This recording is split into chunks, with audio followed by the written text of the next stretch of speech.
Hey guys, before I start the video, I just wanted to clarify a few things. If you're on the Xbox One platform and you need help, I do apologize if I'm not able to help you off stream or on stream. The reason if I turn you down is because I have to do technical late game things and Warframe like Eidolons and Kuva farming in order to make platinum to keep things on the store for my reward system. So please don't be upset if I'm unable to play with you. It's nothing against you. It's just stuff that I have to do to make sure that I keep serving you guys as Twitch followers and YouTube subscribers. So please remember to drop a follow on my Twitch channel and subscribe to my YouTube channel. Remember to turn on the notifications.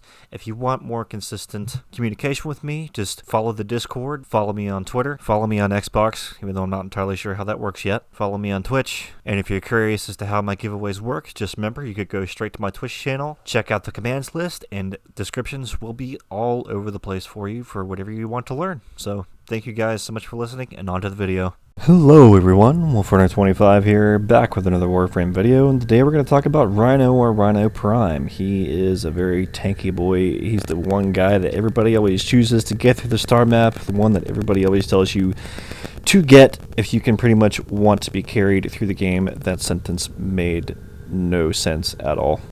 What the f does that even mean? Just kind of shove that to the side. Anyway. Here's my build for Rhino. I don't expect new people who are first coming into the game to fully do this build, but if you want an Eidolon hunting build or a solo build, I honestly want to say go with this. This max power strength and maximum duration, you can have a crap ton of roar damage buff increase, and your stomp will last for a long time, and your iron skin will have a lot of thickness to it. So you might say, well, if he's supposed to be a tank, why not mod for armor?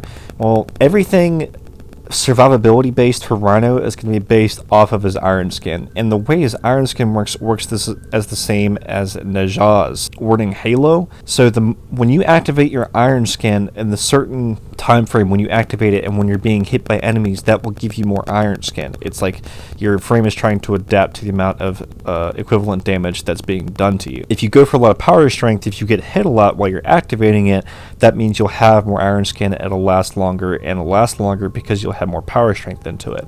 Now, this is the one that I run with. I haven't experimented with this next build, but if you're somebody who's starting out, this is more practical. Go for this. Go for Steel Charge. Power Drift Augment, not entirely necessary, just something I recommend. Definitely get the Reinforcing Stomp. Fleeting Expertise is cheap. You don't need the Prime mods, just go for the regular versions of them. Energy Conversion, you get that from Cephalon Samaris. Constitution, you get that from doing nightmare missions. You kind of just have to play Russian roulette with which particular nightmare missions.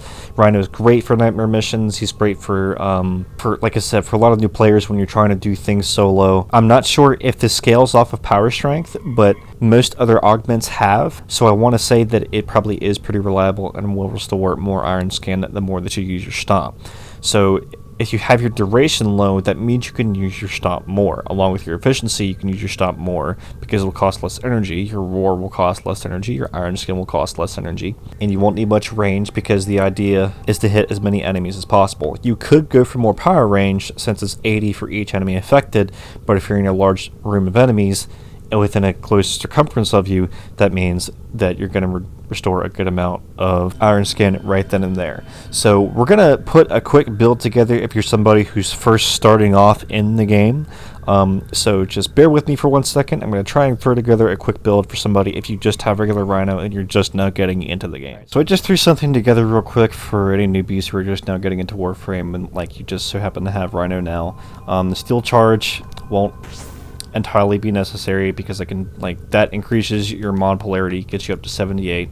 So even with the max vitality, steel fiber, redirection, and all these other mods, practically max except for continuity, I'm still holding this pretty well with an Orcan catalyst in it. If you don't have catalyst, I'm sorry. If you don't have an Orcan reactor, try and get one. Making plat is pretty easy in the game. You just want to look for these kind of mods from doing vault runs, transient fortitude, and blind rage. Or maybe if you're somebody who's throwing just a little bit of money at the game, you can get these mods off the market. Don't get ripped off. Go to warframe.market, Xbox, depending on what platform you're on, and check. You can price check anything and everything. There's a statistics board for it and everything for it. Hunter Adrenaline, I guess, wouldn't be necessary, but this is probably the most basic build I could conjure up for anybody who's just like new, like your MR3, 4, or 5.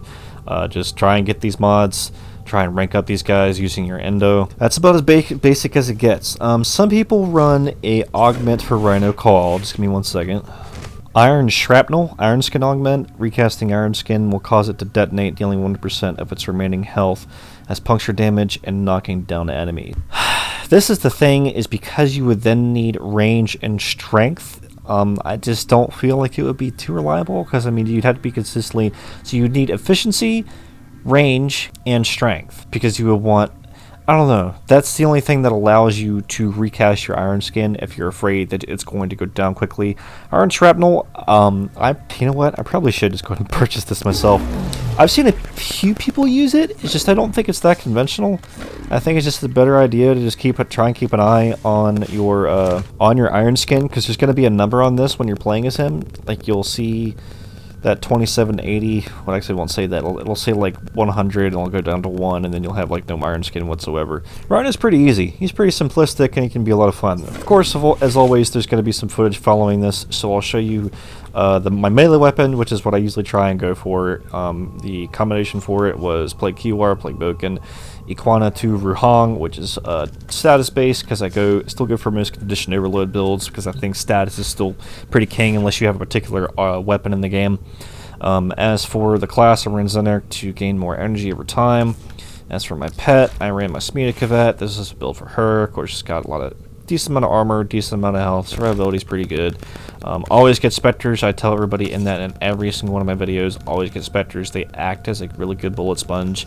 These you get from rescues and captures, I believe, and then there's ones that come from each of the factions. As for, I think we used my arc gun just a little bit, so I'll show you that real quick. This was this build with Corrosive, because I think it was up against armored enemies.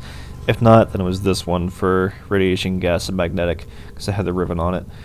So, one thing I always mention in all my videos, having Arcanes isn't an absolute must. It's just something I really recommend a lot of players try and get into. Eidolons can be a lot of fun when you've got the right team composition.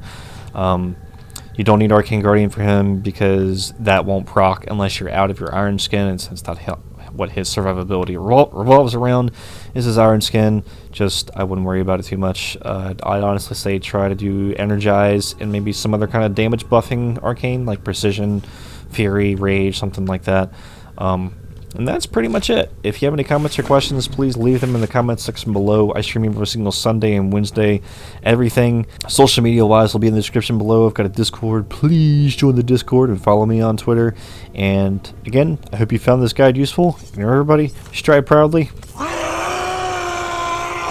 and out loudly. Good night, guys.